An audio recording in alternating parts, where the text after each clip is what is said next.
자, 이번에는 뇌물수수 혐의를 받고 있는 유재수 전 부산시 경제부시장과 관련된 사건을 살펴볼 텐데요.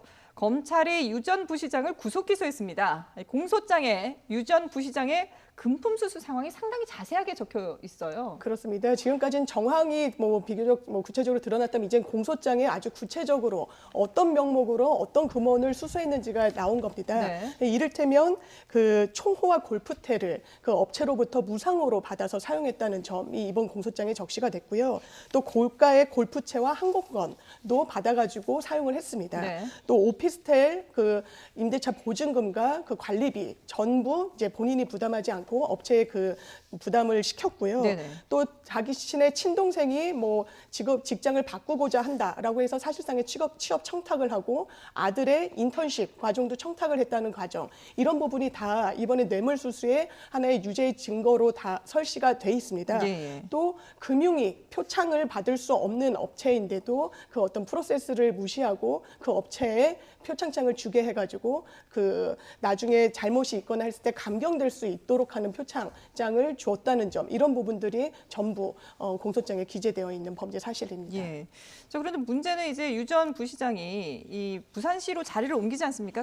감찰이 시작되고 나서 사표를 내고 이제 부산시로 자리를 옮기는데 그 이후에도 계속해서 이렇게 뇌물을 받았다는 의혹이 나오고 있어요. 그래서 그것이 상당히 좀 특이하죠. 예. 일단 이제 본인이 어떤 그 형태로라도 경고를 받았다라고 하면 자신의 그 처신을 굉장히 조심을 해야 되는 그런 그렇죠. 상황이 되는데 지금 이 이후에도 거침없는 행보를 이어갔다라고 하는 그런 측면에서는 일각에서는 이 사람이 뭔가 믿는 구석이 있지 않느냐라고 이제 생각이 볼 수 있습니다. 그런데 여러 가지 어떤 내용들을 보게 된다면 이 목민심서에서 하지 말라는 것만 골라가지고 한 것 같아요. 어떻게 보면은 이 도덕불감증이라든가 아주 교만함이 하늘을 찌르는 것 같은데 네. 예컨대 부산시 그 경제부시장으로 취임하고 딱 2달 만에요. 2018년 9월인데 채권 추심업체 대표에게 내가 지정하는 사람들에게 자신의 명의로 추석 선물을 갖다 해라.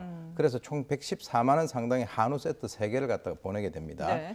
그리고 이제 11월 달에는 이제 출판사, 자기가 아마 책을 쓴 것 같은데 출판사를 통해서 내가 쓴 책을 사가지고 나한테 보내달라. 예. 그래서 이제 부산에 있는 그 부시장 관사로 보내가지고 이게 한 198만 원 정도 되거든요. 네. 그러니까 이런 여러 가지 것들을 보게 된다면 지금 그 이전에 충분히 경고를 받았음에도 보통 사람들 같은 경우는 그 정도 감찰의 어떤 그 통보가 됐으면은 완전히 납작 엎드리죠. 예. 근데 이제 그 이후에도 이 사람 같은 경우는 사표를 내고 난 뒤에 금융위 퇴직하고 난 이후에 또 뭐 국회 수석 전문위원까지도 하고 그렇죠. 그리고 난 뒤에 이제 그 부산시 경제부시장 쪽으로 어떻게 보면 본인하고 전혀 상관이 없는 그런 지역에 와서도 저런 행동을 했다라고 하는 것은 굉장히 특이하다 이렇게 볼 수 있겠습니다. 예. 그러니까 지금 말씀하신 것처럼 추석 선물을 대신 보내게 해주고 그리고 또 자신이 그 쓴 책도 판매를 하도록 했는데 이런 부분들을 본다면은 과연 이게 뇌물이 적용될 수가 있는 겁니까? 네, 지금 이런 여러 가지 이제 말씀 주신 부분들을 수수했을 때 그 네. 사람의 지위가 공무원에 있었는지 살펴봐야 되는데 네. 유재수 전 시장 같은 경우에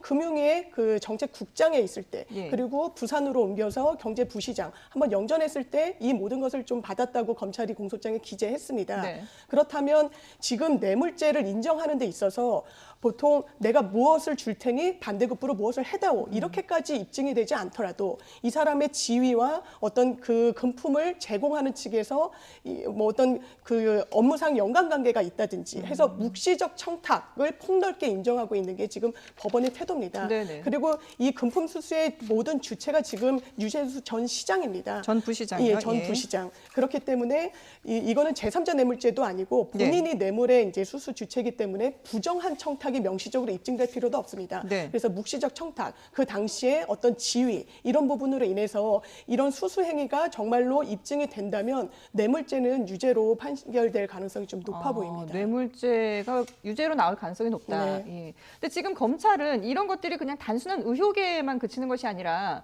청와대에서도 충분히 이걸 이제 감찰을 할 당시에도 알고 있었다는 거 아니겠습니까? 예, 그런 부분이 있습니다. 왜냐하면 감찰 당시에 그 휴대전화를 이미 제출받아서, 그러니까 본인의 동의를 받은 다음에 전부 포렌식을 했다는 했다는 거거든요. 네. 그래서 검찰이 따로 이 부분에 대해서 포렌식을 하지 않고 당시에 청와대에서 다 추출했던 어떤 근거 자료들을 통해 가지고 공소장에 적시를 했던 부분입니다. 그렇기 때문에 단순히 유재수 전 부시장의 비위 의혹에 그치지 않고 이 감찰이 왜 중단됐는지, 네. 누구의 어떤 강압적인 뭐 무마가 있었는지 이런 부분까지 계속 그 수사가 진행 중인 거고, 아마 그렇기 때문에 그 당시에 가장 그 책임 주체였던 조국 전 민정수석 전 법무부 장관에 대한 소환 조사도 임박했다는 관측이 그래서 나오는 것 같습니다. 그렇군요. 그러니까 지금 말씀하신 뭐 유 전 부시장에 대한 비리 의혹들 그리고 휴대전화에 대한 감식 부분은 김태우 전 수사관이 이제 폭로를 한 그런 내용인데, 조 전 장관 같은 경우는 이 부분에 대해서 뭐 감찰의 정도가 비위 정도가 약했고 그리고 개인적인 것이다 이렇게 주장을 했었잖아요. 이 부분에 대해서 검찰이 어떻게 그 상반된 배치되는 의견을 밝혀낼 수가 있을까요? 지금 이제 거기에 핵심은 지금 3명이 있습니다. 이제 그 조국 전 장관하고 박형철 반부패 비서관, 그리고 백원우 전 민정 비서관인데, 이 세 사람이 원래는 조 전 장관이 그 세 사람이 토의를 해가지고 결정을 했다라고 네네. 얘기를 했는데, 그 당시에 그 상황을 이제 박형철 그 비서관이 뭐라고 얘기했냐면, 감찰 단계에서 비위가 노출됐기 때문에 이 수사기관이 이첩을 해야 되겠다라고 생각을 했으나, 그 당시에 조 전 장관이 주위에서 하도 전화가 많이 와서 이것은 감찰을 중단해야 되겠다라고 이제 얘기를 했다라는 거죠. 네네. 그런데 이제 전 비서관 같은 경우는 자기는 이 3인 회의에 개입을 한 적이 없다. 왜 그러냐면 그때 당시에 회의를 하는 것은 이미 감찰 종결 보고서가 돼가지고 감찰 중단 결정이 내려지고 난 뒤에 자기는 거기 왔다. 이제 이렇게 얘기를 하고 있는데, 네. 이 세 사람 얘기가 다 지금 좀 다르게 지금 진행이 되고 있습니다. 그렇죠.